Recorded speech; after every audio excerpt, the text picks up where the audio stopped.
Hello and welcome to my final installment of the Guest of Honor painting series. Okay, second try. Hello, welcome to my video. I sure hope you like it. If you don't, I'm gonna be sad. Okay, so that's just a quick demo of experimenting and not being afraid to make a fool of myself and be stupid. Which is something I need a reminder of all the time. I think we all need a reminder of that. That it's just a matter of throwing a bunch of spaghetti at the wall and seeing what sticks over and over again.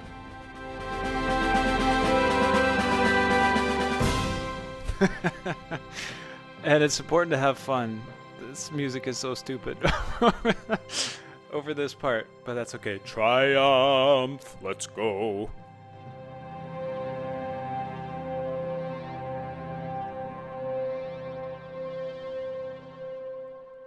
So this video is one that I've been putting off making for a while because I knew that it was going to be a little bit more difficult in terms of the content, the subject matter, the narration. So here it goes. Hopefully you're laughing with me, not at me, or experiencing this with me and not experiencing at me. Is that a thing? So when I've shown my art in the past, I've been asked, where do you get your ideas? And that is a really flattering, I'm very honored that somebody would ask that question. And I've always had a kind of a tricky time answering it because that's the deepest question I think that we can possibly ask. How deep does the mind go? I've had dreams numerous times about a house, about a like some kind of an old mansion or something like that. And there's usually some kind of a hidden floor, like usually maybe like the fourth floor or something like that, or like it's a partial floor up top, or it's like part of the top floor and you can't get into it because the door's locked, and people just say that there's no point in getting into there because there's nothing in there. And then one day in the dream, within the dream scope, you figure out how to open the door, and then you see inside of that room, and it's like the most incredible place you've ever seen in terms of a room. It's like immaculate. There's been no airflow in there, so there's no dust on anything really.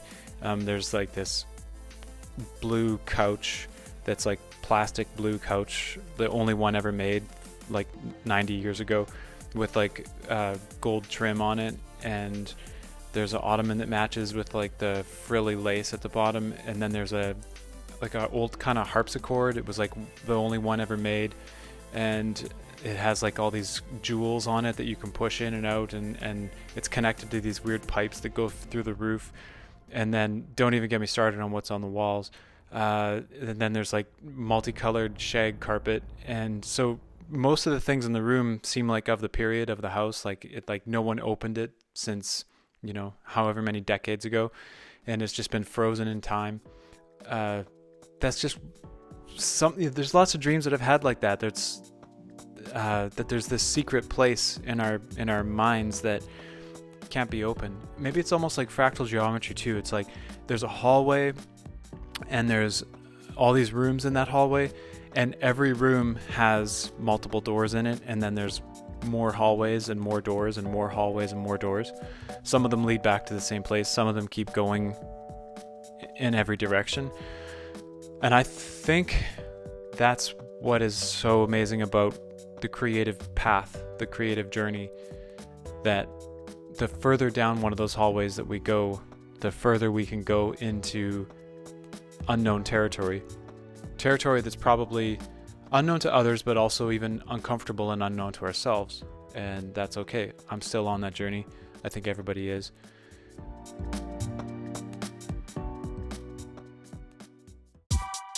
So after all that being said about dreams, I don't get my ideas from dreams. I think they come from where my eyes are wide open. I've always been a daydreamer, and there's no better place to daydream for me than in tiny sketches, because those tiny thumbnail sketches are, how would I say, they're low investment in resources and time is the number one challenge to deal with as representational artists doing detailed work especially. So by making those tiny little sketches, I'm determining so much about the composition, actually. The most important elements of the composition can be determined in like a 30-second sketch. If you've never tried it, I definitely recommend doing that.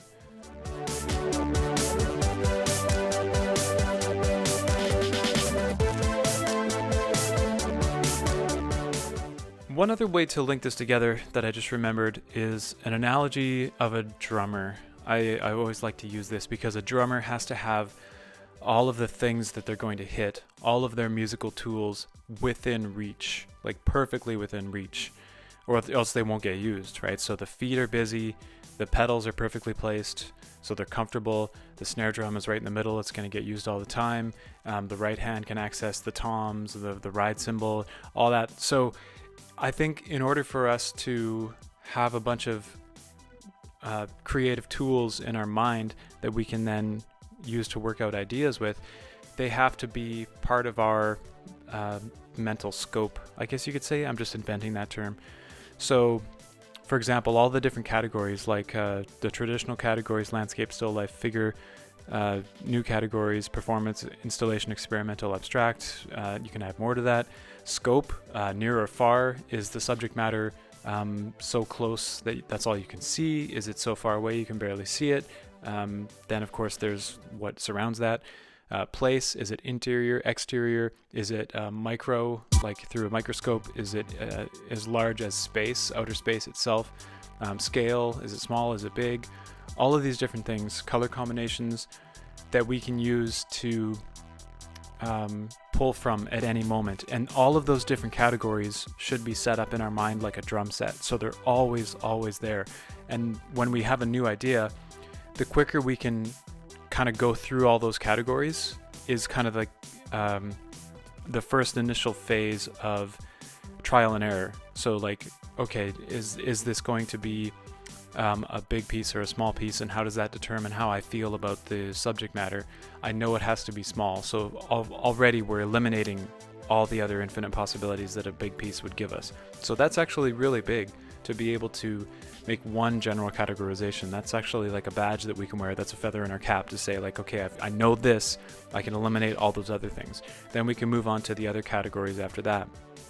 And once we get specific into the idea and we have like 3 or 4 categories kind of figured out, we can also play off of our old ideas. What do I want to keep from my old work? What do I want to never do again? And combine those things to...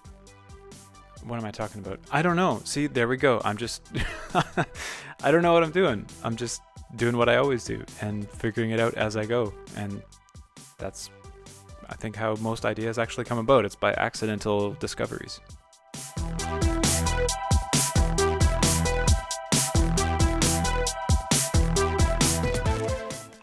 So to tie all of this into making it relevant with the visual that you're seeing, how did I come up with the idea for the guest of honor painting? Good question. Some of it I know and some of it I don't. I wouldn't say that each element individually is incredibly original or unique, because of course it's not. I mean, there's a Thomas Kincaid painting, slightly altered, behind this animal. I mean, I stole that, obviously. It's like a found object in a way. All of the separate elements, little still life portraits of individual people, I don't consider those to be original, unique ideas necessarily, but I guess it's the synergy, it's the combination of all of those different things within this composition that make it my own. I think the animal on the table has always kind of been in this idea of a delicacy, a mysterious thing that maybe we think as the guest we're supposed to eat, and if we don't, we'll get in trouble because we're offending this small little family culture that's invited us to be here. And what to do with it is like a really intriguing question to me. I'm supposed to enjoy this delicacy, but I don't want to. I can't imagine poking a fork into this sleeping animal. I mean, that's...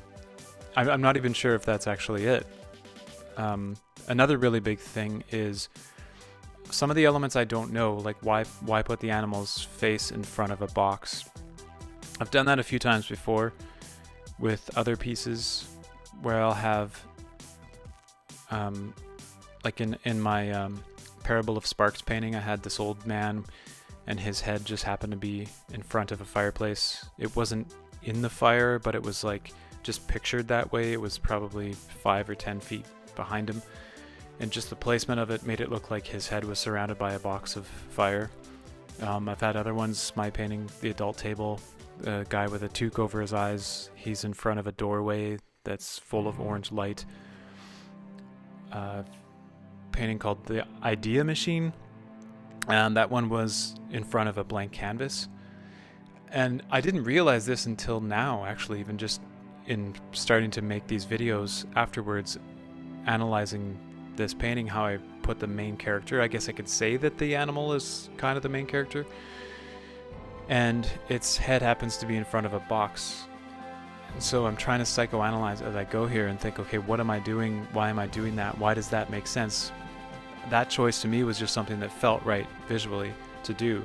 And now I realize subconsciously maybe I knew more than I did consciously.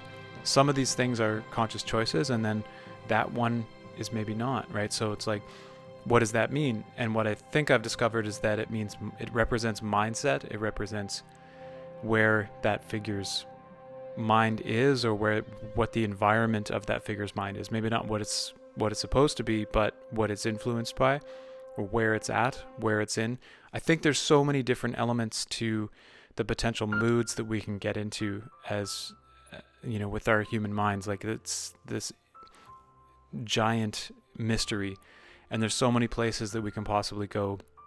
And I can't imagine the world without every one of these different elements, from an old grain field in the 1960s with a combine to like manga, and then all of a sudden you've got like the kink scene in the big city, and then you've got like artificial intelligence, and then you've got like a tractor, and then you've got all of these different things that don't go together, and they're all part of the same world, and that's what makes the world exciting.